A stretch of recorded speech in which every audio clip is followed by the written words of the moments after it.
Hello दोस्तों, मेरा नाम है देव और ये हमारा सवाल है आज का। ठीक है, एसएससी सीजीएल में पूछा गया 2017 में 999 1 और इतना को मल्टीप्लाई करके हमें चेक करना है। हमारे पास ये चार ऑप्शन। ठीक है, पहले हम वो सॉल्यूशन देखते हैं जो यूट्यूब पर बताया गया है। दिल्ली के कुछ अच्छे टीचर्स बताए हुए हैं और इनका कहना है कि ये बेस्ट सॉल्यूशन है। देखो, इनका कहना है कि आप इसको ए स्क्वायर माइनस बी स्क्वायर पे तोड़ सकते हो, बना सकते हो। देखो, 1000 माइनस 9, 1000 प्लस 9 और इस पर आपको आंसर मिल जाएगा लास्ट थ्री डिजिट। हमें लास्ट थ्री डिजिट ही एक्चुअली पता करना है, लास्ट थ्री डिजिट में हमारा आंसर आ जाएगा। ठीक है, और इसके अलावा वो कह रहे हैं कि भाई आप इतना ना करके, इसके अलावा वो कह रहे हैं कि आप इतना ना करके आप सिर्फ 8 का डिविजिबिलिटी चेक कर लो, उतना पर आपका आंसर आ जाएगा। ठीक है, तो ये सवाल इतना आसान है कि इसमें 8 की डिविजिबिलिटी क्यों चेक करना, क्या जरूरत है। अगर इस छोटे मोटे सवाल में हम डिजिटल सम लगाने लगे तो फिर क्या फायदा रह गया टीचिंग करने का, कोई फायदा नहीं रह गया। अब समझिए इस सवाल को सॉल्व कैसे कर रहा है। ठीक है, देखो इतना से मल्टीप्लाई कर रहा है ना, तो अब देखो मेरी एक बात समझो, ये आपको दिया गया 9991। आप एक चीज समझना, इनटू 1, 1 2 3 और ये 9। ठीक है, इसका मतलब है कि हम 9 से डायरेक्ट इसको मल्टीप्लाई कर सकते हैं। कहां तक? लास्ट 4 डिजिट तक। एक 9 जहां तक 0 होता है वहीं तक आप मल्टीप्लाई कर सकते हो, वहां तक आपको कोई प्रॉब्लम नहीं। वहां तक आपको सिर्फ ये समझना है कि भाई इसको मुझे सिर्फ 9 से मल्टीप्लाई करना है, यानी लास्ट 4 डिजिट तक हम, ठीक है, लास्ट 4 डिजिट तक हम 9 से सिर्फ मल्टीप्लाई करके पता कर सकते हैं कि जो आंसर होगा उसका लास्ट 4 डिजिट क्या होगा। ठीक है, हमें सिर्फ 3 डिजिट निकालना, हम डायरेक्ट 9 से मल्टीप्लाई कर देते हैं तो आंसर आ जाएगा 9। ठीक है, 9 9 81 और 9 9 81 8 99 919। मेरा जो भी सॉल्यूशन होगा, जो भी आंसर होगा उसका लास्ट 3 डिजिट 919 होगा और ये मेरा आंसर होगा। हम सिर्फ 9 से मल्टीप्लाई करके किए हैं और कोई डिजिटल सम डिविजिबिलिटी रूल कुछ नहीं अप्लाई किए हैं, ना ही ए स्क्वायर माइनस बी स्क्वायर। अच्छा, एक बात इसमें और समझ लो, एक बात इसमें और समझ लो कि अगर मुझे ये पता करना पड़े कि इसका आंसर में कितना डिजिट होगा, इसका आंसर में कितना डिजिट होगा, तो आप ये देखो, इसका डिजिट और इसका डिजिट, इसका डिजिट और इसका डिजिट जोड़ के बस एक घटा दे, यानी इस दोनों डिजिट का सम से एक डिजिट कम होगा। ये 4, ये 5 9, यानी कि मेरा आंसर 8 डिजिट का होगा। ठीक है, ये 4, ये 5 यानी 9 हुआ ना, तो 9 से एक कम, मेरा आंसर 8 डिजिट का होगा। चेक कर लो, 2 4 6 8, ये हमारा आंसर होगा। ठीक है, आओ अब हम लोग अगला सवाल देखते हैं।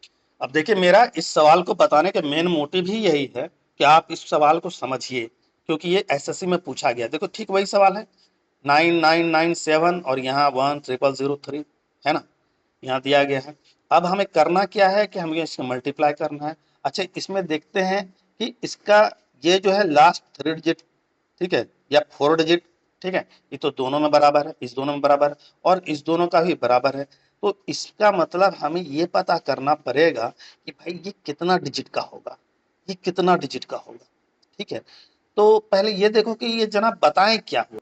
इन्होंने फिर वही क्या है, ए स्क्वायर माइनस बी स्क्वायर, ठीक है, ए स्क्वायर माइनस बी स्क्वायर के फंडा पे कर दिए हैं और ये बताए हैं कि देखो इतना करके तो आप निकाल सकते हो, ये डिजिट बताए निकालना कि आपको इतना का स्क्वायर माइनस 9 करेंगे ना तो ये मेरा 8 डिजिट का होगा। इतना इतना माथा पच्ची करने के बाद उनको ये पता चला कि भाई ये 8 डिजिट का होगा। ये फॉर्मूला अप्लाई करने पर, ये फॉर्मूला अप्लाई करने पर उनको पता चला ये 8 डिजिट होगा। इतना करने के बाद फायदा क्या रह गया, फायदा क्या रह गया। अब पहले ये चेक करो कि हमारा लास्ट 2 डिजिट क्या होगा। लास्ट 2 डिजिट हम पता कर लेते हैं, फिर पता चल जाएगा। तो ये मेरा 3 7 21, ठीक है, और 3 में 27 2, यानी कि लास्ट 2 डिजिट मेरा 91 होगा, यानी कि बी मेरा आंसर नहीं हो सकता है। ठीक है, और डी मेरा आंसर नहीं हो सकता है। अब ये कितना डिजिट का होगा, तो हम आपको बताएं कि इसको जोड़ दो, 4 और ये 5 9 9 में से गया 8 डिजिट का होगा। अब देखो ये 2 5 7 2 4 6 1 7 डिजिट का है। ये हमारा आंसर नहीं होगा, हमारा आंसर सी होगा। ठीक है, ये हमारा आंसर नहीं होगा। ठीक है, फिर से बता दे रहे हैं कि पहले इसका आप चाहते तो 3 से ही डायरेक्ट मल्टीप्लाई करके आप देख सकते थे कि ये 4 डिजिट क्या आएगा। हमें 2 डिजिट का ही पता करना था, क्योंकि 2 डिजिट ही देखना है कि भाई या तो ए आंसर होगा, या तो मेरा सी आंसर होगा, या फिर बी और डी में से कोई आंसर होगा। ए सी में से कोई आंसर होगा या बी और डी में से कोई आंसर होगा। तो ये पहले चेक कर लेते हैं कि ए और इसमें किस ग्रुप में होगा। तो हम पता कर लिए कि भाई 99 91 आएगा लास्ट में।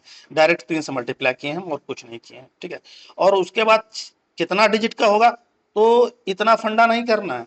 कितना डिजिट का होगा तो हमें इतना गोल गोल नहीं घूमना है।